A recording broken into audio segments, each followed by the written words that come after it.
तो अब किसानों का ये कहना है कि चाहे भगवंत मान सरकार हो चाहे केंद्र सरकार हो, ये दोनों ही सरकारें मिली हुई हैं, किसानों के हित में कोई फैसला नहीं लेती है। अब अचानक से किसानों की नाराजगी भगवंत मान से कैसे बढ़ गई, ये भी आपको बता देते हैं। दरअसल एक मीटिंग कल हुई जिसमें भगवंत मान किसानों से बातचीत कर रहे थे, लेकिन उस मीटिंग में जब बात नहीं बन पाई तो भगवंत मान मीटिंग को बीच में ही छोड़कर निकल गए, और इसकी वजह भी भगवंत मान ने बताई है। क्या कहा भगवंत मान ने कल, आपको सुनाते हैं।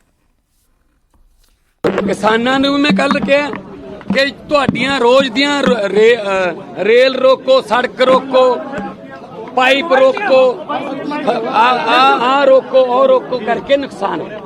पंजाब दा बहुत नुकसान हो रहा है, इकनॉमिकली भी नुकसान हो रहा है। पंजाब वैसे भी धरनियां वाली स्टेट बनता जा रहा है। मेरी नरमाई नूं ये ना समझा जाए कि मतलब मैं एक्शन नहीं ले सकता। ਇੱਥੇ 3.5 ਕਰੋੜ ਬੰਦੇ ਦਾ ਕਸਟੋਡੀਅਨ ਆ ਮੈਨੂੰ ਸਾਰਿਆਂ ਨੂੰ ਦੇਖਣਾ ਪੈਣਾ। ਮੈਂ ਪੁੱਛਿਆ ਵੀ ਪਰਸੋਂ ਵਾਲੇ ਮੋਰਚੇ ਦਾ ਕੀ ਬਣਾ, ਉਹ ਕਹਿੰਦੇ ਉਹ ਤਾਂ ਜਾਰੀ ਰਹੂਗਾ। ਮੈਂ ਕਿਹਾ ਫਿਰ 2.5 ਘੰਟੇ ਮੈਨੂੰ ਕਿਉਂ ਬਿਠਾਈ ਰੱਖਿਆ ਤੂੰ। ਮੈਂ ਉੱਠ ਕੇ ਆਇਆ ਜੀ। ਹਾਂਜੀ, ਮੈਂ ਇਹ ਕਹਿ ਕੇ ਆਇਆ ਕਿ ਜੇ ਤੁਹਾਨੂੰ ਇਹ ਲੱਗਦਾ ਹੈ ਕਿ ਆਹ ਮੀਟਿੰਗ ਜਿਹੜੀ ਹੈ ਮੈਂ ਡਰ ਕੇ ਦਿੱਤੀ ਹੈ, मैं क्या मैं डर के मीटिंग नहीं दी। मैं उदू पहला बिना मोर्चा तो भी तुहानू मिलता रहा, मैं थोड़ा मित्र कीड़ा। पर ये ना कहो कि मोर्चा भी जारी रहूगा ते मीटिंग भी। मैं क्या अज वाली मीटिंग सारी कैंसिल है ते मोर्चा ला लो।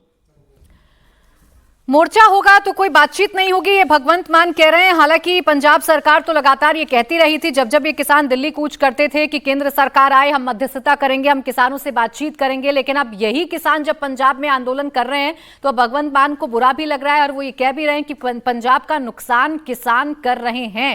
लेकिन रोहन जी, सीधे सीधे अगर एक लाइन में इस पूरे आंदोलन को कहूं तो ये दिल्ली की तरफ जाता हुआ तीर अचानक से आप सरकार की तरफ कैसे मुड़ गया? ये किसानों का आंदोलन विपक्ष के गले या आपके गले कैसे पड़ गया?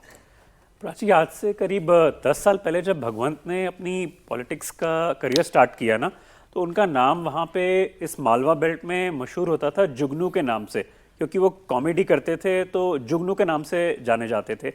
और इन्हीं चारपाइयों पे बैठ के इन्हीं किसानों के साथ में वो, क्योंकि वहाँ पे सिनेमा हॉल्स नहीं होते थे मालवा में, भटिंडा, संगरूर, जहाँ से वो चुनाव जीत कर आए, तो वो इन्हीं किसानों के साथ में बैठा किया करते थे। मैं इस बात से आज उनके मैं कहूँगा बड़े सराहनीय बात जो उन्होंने कही है कि रेल रोको, पाइप रोको, ये सब चीज़ें, दिक्कतें जो है पंजाब इस सरकार में नहीं फेस कर रही है। ये जब अकाली दल की सरकार थी, मैं वहाँ पे रहा काफ़ी साल चंडीगढ़ में और पंजाब में, तो उस दौर में भी ये चीज़ें, दिक्कतें आया करती थी। और आपको याद होगा 2022 के चुनाव से 1 महीना पहले जब प्रधानमंत्री वहाँ से जा रहे थे फिरोजपुर, तो यही किसानों ने आके वहाँ पे एंड तक, बॉर्डर तक वो चीज़ें, गाड़ियाँ रोक दी और रास्ता इतना ज़्यादा रोक दिया कि प्रधानमंत्री को वापस आना पड़ा। तो बात सिर्फ आज ये है कि वहाँ से जाती हुई ट्रेन्स, वहाँ से जाती हुई गाड़ियाँ, नेशनल हाईवेज ब्लॉक होते हैं, तो देश की जो एक इकोनॉमिक प्रॉस्पेरिटी है उस पर रोक लग जाती है।